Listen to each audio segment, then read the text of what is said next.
28 Mei hari tu, ada sebuah bongkar ais yang paling besar yang tengah hanyut dekat laut. Bongkar ais yang besar berukuran 170 km, dia punya panjang 170 km, dia punya lebar membawa kepada 25 km ni adalah bongkar ais yang terpecah daripada Antartika. Nama bongkar ais ni ialah A76. Tapi A76 ni bukanlah bongkar ais yang paling besar pernah wujud. Sebelum ni pernah ada sebuah bongkar ais nama dia B15 dekat Antartika juga. B15 ni ialah bongkar ais yang pecah daripada Antartika pada tahun 2000 macam tu. Yang B15 ni berukuran dalam 11,000 km persegi. Tapi untuk A76 ni berukuran sekitar dalam 4,300 lebih. Kalau korang nak tahu 4,300 lebih tu macam mana, korang bayangkan iceberg A76 ni kita boleh letak 5 buah perlis dalam tu. So ada 5 buah perlis dalam A76 punya iceberg. Sebelum A76 ni terhanyut ataupun pecah daripada Antartika, ada iceberg yang tengah hanyut yang paling besar iaitu A23. A23 ni dalam 4,000 lebih macam tu je. Jadi bila iceberg ni terhanyut,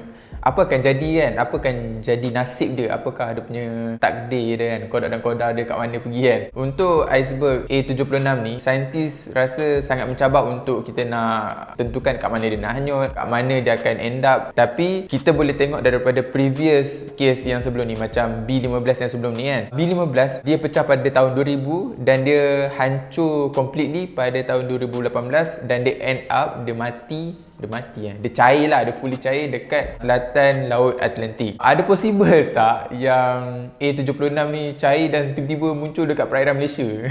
Kan? Ada possible tak? Possibility dia tu macam tak make sense dan unlikely lah untuk berlaku. Sebab sebelum nak sampai ke Malaysia kan, diorang akan lalu Indonesia dulu. Indonesia tu pula ada Selat Melaka yang macam nak kena belok lah nak masuk Selat Melaka baru muncul dekat Laut Cina Selatan tu. Macam tak make sense lah. So maksudnya susah lah kot kalau kita nak nampak iceberg yang tadi tu boleh ada dekat perairan Malaysia. Jadi untuk yang A76 ni, saintis tak boleh nak determine lagi kat mana dia akan fully hancur, bila dia akan betul-betul hancur. Tapi kita harapkan kalau dia nak hancur nanti, dia akan hancur dekat kawasan yang dekat dengan Antartika, supaya kalau dia masuk kepada laut yang lebih panas, macam dekat laut lebih atas utara sikit kan, dia akan kacau ekosistem. Sebab air panas tiba-tiba ada benda sejuk kan, so ikan akan lari. Sebab ikan rasa macam kita sejuk pun kita cari sweater kan, apatah ikan mesti lari ke tempat yang lebih panas. So ekosistem akan kacau, kemasinan akan kacau. Kenapa kemasinan akan kacau dekat tempat yang iceberg ni cair? Sebab air batu ataupun iceberg ni akan mendilute ataupun mencairkan kemasinan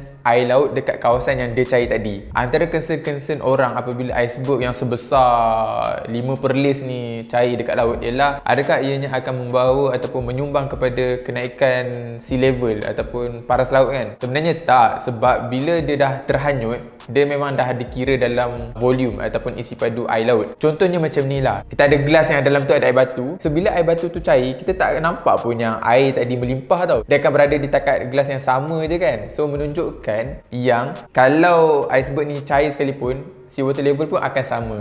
Antara persoalan lain yang timbul juga kan apabila A76 ni terpecah daripada Antartika, adakah ianya salah satu tanda kepada global warming ataupun climate change? Sebenarnya dia ada satu term namanya calving. Calving ni ialah proses di mana ais tu dia pecah daripada tanah yang asal. Proses calving ni ialah natural phenomena. Maksudnya dia akan berlaku macam mana sekalipun, dia akan berlaku. Sebab apa tau? Sebab bila waktu winter akan ada ais yang akan deposit, akan ada ais yang bertambah dekat Antartika, dan bila waktu sama macam sekarang ni nak bulan Jun ni kan, ais tadi akan cair. So benda tu ialah natural phenomena. So tak perlu takut dan tak perlu nak risaukan. Cuma antara concern saintis ialah kalau benda ni keep on berlaku dengan lebih cepat kan, banyak iceberg tu pecah daripada Antartika terlalu cepat. Yang last time iceberg A23 tu pun pecah pada tahun 2020. So dalam masa setahun ataupun kurang daripada 2 tahun ni, tiba-tiba ada lagi satu iceberg yang lagi besar yang dah sebelum tu, menunjukkan ada benda yang kita perlu rasa takut dan concern aku terhadap climate change ataupun global warming.